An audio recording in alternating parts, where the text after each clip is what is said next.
అందరికీ నమస్కారం. మనిషి జీవితం విస్తరాకుతో సమానం. ఇది ఎందుకు చెప్తున్నానంటే గనక, విస్తరాకు అంటే మనం భోజనం చేసేటప్పుడు విస్తరాకుని చక్కగా నీట్‌గా కడుక్కొని, విస్తరాకుకి దండం పెట్టుకొని, దానికి తినేంత సేపు కూడా ఎటువంటి మట్టి అంటకుండా చూసుకొని, చక్కగా తిని భోజనం చేసిన తర్వాత ఆ విస్తరాకుని తీసుకెళ్ళి బయట పడేస్తాం. మనిషి జీవితం కూడా అంతే. మనం జాగ్రత్తగా ఉన్నంత సేపు, బతుకున్నంత సేపు మాత్రమే మనం ఇక్కడ ఉంటాం. మనకి తనువు చాలించిన తర్వాత మన జీవితం ఏం చేస్తారండి? తీసుకెళ్ళి ఊరవతల పడేస్తారు. సో, విస్తరాకుకి, మనిషి జీవితానికి పనైపోయిన తర్వాత బయట పడేస్తారు. కాకపోతే ఇక్కడ ఒక చిన్న వ్యత్యాసం ఉంది.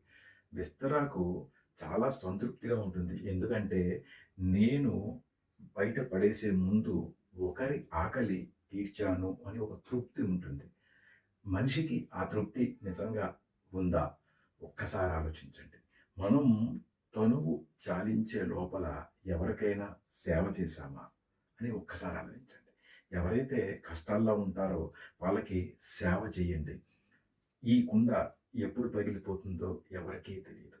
అందువల్ల సేవ అనేదాన్ని వాయిదా వేయకుండా మనకి ఎప్పుడైతే సేవ చేసే ఆపర్చునిటీ వచ్చిందో అప్పుడు సేవ చేయండి. మీరు కూడా ఒక విస్తరాకులాగా మిగలండి, తృప్తిగా జీవితాన్ని చాలించాలి. హోప్ నా మెసేజ్ మీకు నచ్చినట్లుగా భావిస్తాను. Thank you. Thank you so much. Survey జన సుఖినో భవంతు.